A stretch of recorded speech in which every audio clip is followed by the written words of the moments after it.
gentlemen, boys and girls, want to welcome you back to the Exceptional Conservative Show live from the nation's capital. We simply are the best in urban conservative news and talk. We are blessed this particular evening to be speaking with Miss Kelley Sadler. She's the communications director at America First Action. And Kelley has not only worked with Bloomberg, but she's also been the editor of the opinion piece for Washington Times. And you have watched over the years. You're still a very young woman. You probably graduated when you were 17 from college. Oh, yeah. Yeah, exactly. You're still a young woman. I have to ask you, have you seen ever, not because of anything the Republicans done, but because everything that they're doing to themselves, have you ever seen the Democrat Marxist Party of America in such disarray? No, I never have. And, the debate started tonight, the 10th debate of these Democrats. And honestly, it started with Bloomberg calling Bernie a communist, and then Bernie turning it around on Bloomberg saying, well, you're aligned with the Chinese authoritarian communist state. And it was laughable because both claims are true, right? Bernie honeymooned in the Soviet Union. Yes. He praises Fidel Castro for having literary programs when meanwhile political dissidents are killed and or thrown in jail under his watch. And then Bloomberg with China, he's just tried to expand his business there. And that's all it is with Bloomberg. It's all about business. It's all about a capitalist globalist system. And he has fired journalists that were uncovering the corruption in China just because he didn't think that the Chinese would like it very much. And there's a lot more to come with his investments in China, what he's doing with his, charity foundation, all of the investments that they had there. It is so corrupt and it is so reeking of disgusting, horrible, pay-for-play things. And this is the Democratic Party, folks. They want to be communists. They want to take control of your life. They think that they know what is better for you and your family, and they will, exert their control to make you be better people. There you go. Well, tonight also, you have Bernie, who looks like he is on the heels of Joe Biden. Now, I want to ask you something. Did Joe Biden get the state correct of where he's in tonight? Because, he seems to have a problem with that. Telling you what state he's in. Like a rock star. Oh, yeah. Yeah, no. Just last night, he said that he was running for South Carolina senator. So I think he's winning tonight in the fact that he's on the presidential stage and he hasn't lost all of his functionality.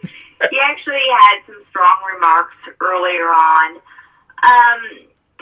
The problem that I have with Joe Biden right now is he thinks that Tom Steyer is his biggest competition. And Tom Steyer doesn't even poll in national polls. So that means to me that he's losing his African American firewall. That means come Saturday it'll be it could be dicey for him.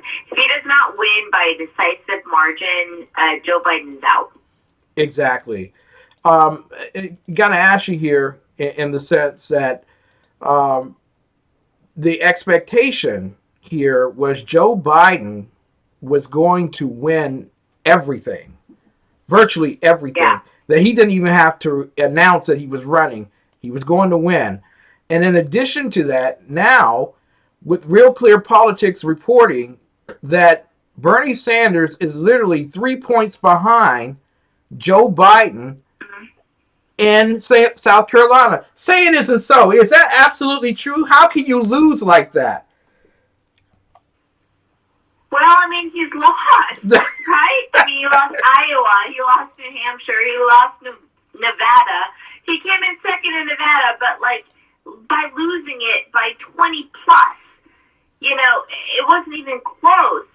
And so you gotta go in, and like South Carolina is Joe Biden's like firewall with the African American community. But you gotta think, like, this African American community, they're not stupid, right? They're pragmatic. They want somebody that is going to defeat Donald Trump. And if Joe Biden can't even defeat the people within his own primary, how is he the most electable? Exactly. And then it's been his campaign slogan, he's the most electable to beat Donald Trump. But if you can't even defeat or come close to defeating the people that you're running in the primary against, how are you supposed to win the general?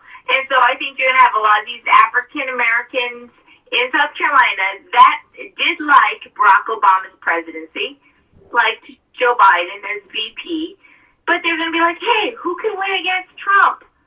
This man who can't even remember if he's running for the U.S. presidency or the U.S. senatorial seat. He's not it. We're going to go with somebody else. Oh, I can imagine him sitting down next to Putin right now. Boy, what a great conversation between the two of them. We might be able to give Alaska back to the Russians. In the sense of this particular Democrat Marxist Party, because they truly are Marxists. They've come out of the closet. This is exactly who they are. They're Marxists. They're either socialists or communists. I got to ask you here in a sense, who do you see at the end of the road? I mean, because I can't imagine any of them actually going on a stage with Donald Trump. I really can't. Am I being hyperbolic here or over the top in that? No, and we're prepared for all possibilities. Mm-hmm. However, it doesn't matter because the president is so dominant. He's got the power of the incumbency. He is the president of the United States. He demands the media control. And he's doing so well. Yeah. I mean, in terms of the economy, in terms of the trade deals, in terms of energy independence, he has checked through his list of things that he promised on the campaign trail, and he's delivered.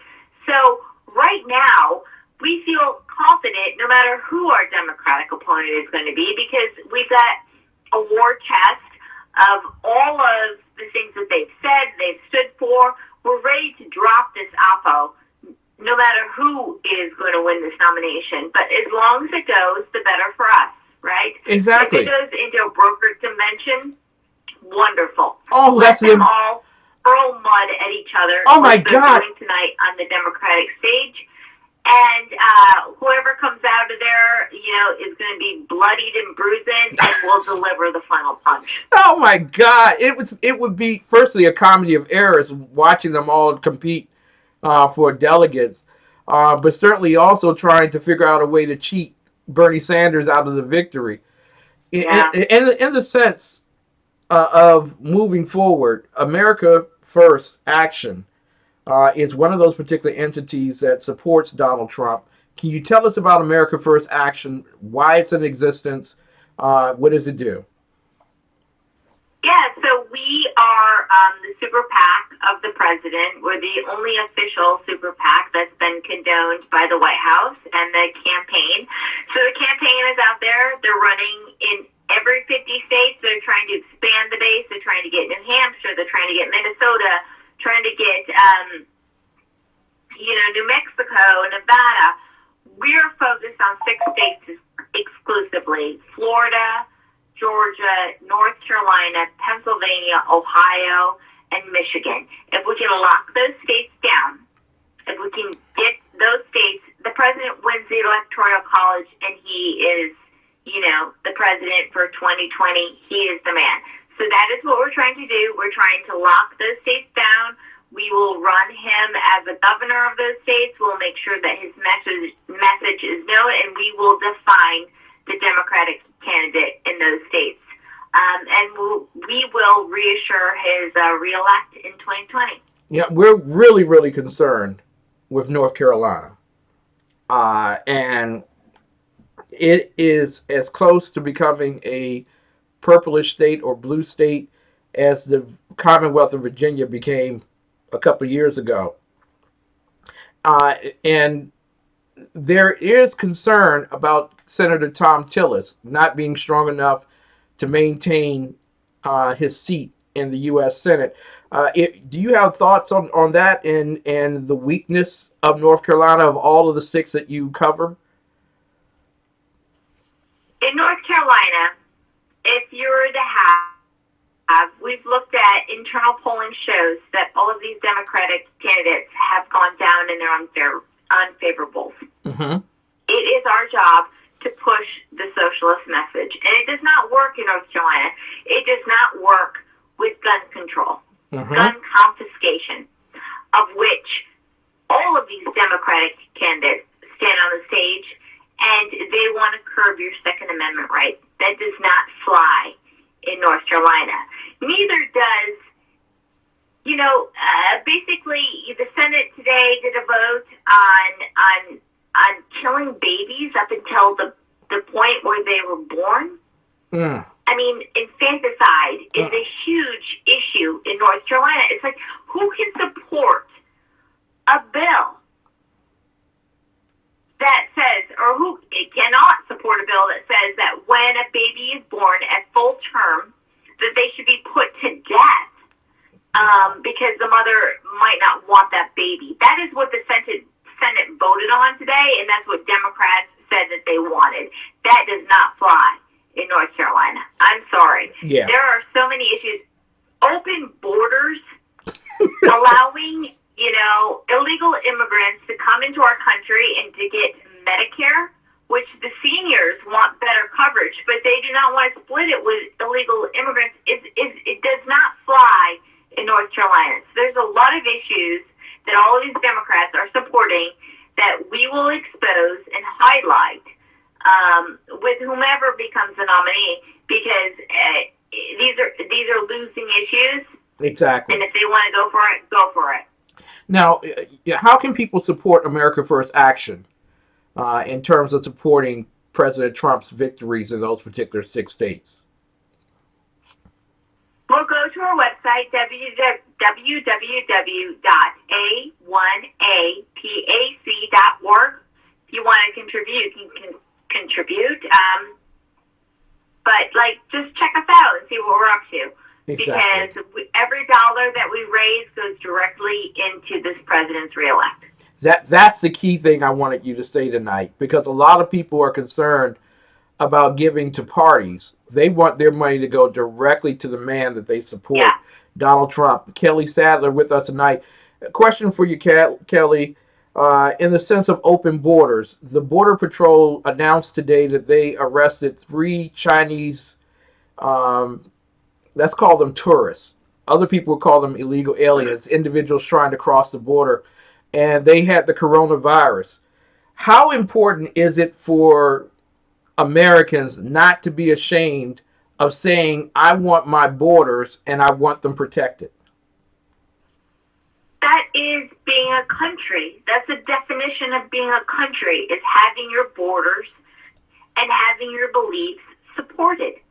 And this open borders, globalistic, we're all one, is BS. Because every country has its borders, has its beliefs, and has its system and its rule of law. And we cannot be the United States of America and let everyone come in here to be it doesn't make any sense. So, and everyone agrees. Exactly. This is not Democrats agreed with this in 1998. In 2002, this was a non-debated issue. It's yes, we have our borders, we need firm border control. We only allow the best and the brightest in this country that will further prosper America. Yeah. And somehow that's been lost in the Democratic debate. And it's we need to be a welfare nation for the entire world, and we can't afford that. Our system can't afford that. Our government can't afford that.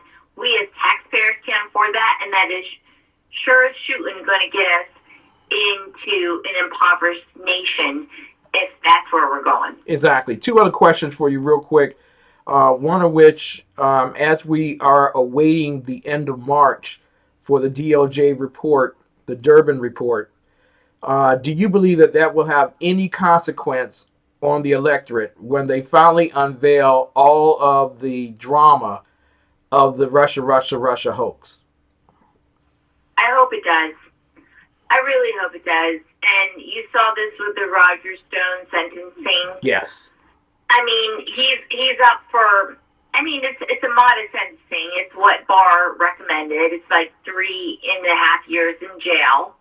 But when you see people like Comey, McCabe, Brennan, all free for doing the same exact crime, lying to Congress, which they all did, and then now our CNN or MSNBC contributors, there is just a really there's an unfairness here that needs to be sorted out, and I hope that, DOJ Barr and Durham get this straight, and we have the proper, sentencing of people who actually spied on the Trump campaign starting in 2016, all the way up until now, and it led to all these Russian hoaxes. Kelley, final question for you tonight. Is there anything, we've seen the kitchen sink, we've seen the plumbing from the street, we've seen everything thrown at Donald Trump right now, including the fact that the Chinese economy is about to slow down to a disastrous point. Is there anything that can stop Donald Trump from being reelected president of the United States of America? We're feeling really good right now. I'll just be honest with you. Like, we're feeling really good. These Dems keep hurling, bombs at one another. We're sitting pretty with a great economy, with a lot of promises made, promises kept. We've got a record to run on. We've got the incumbency of the presidency, and his favorables are only going up. He's got the highest he's ever had in Real Clear Politics poll. He's got the highest he's ever had in Gallup. The American public understand that this impeachment thing was nothing but a hoax. He's been hunted down by the Democrats ever since he stepped foot in the Oval Office. They're sick of it. They just want to feel more money in their wallets, and they're feeling it now.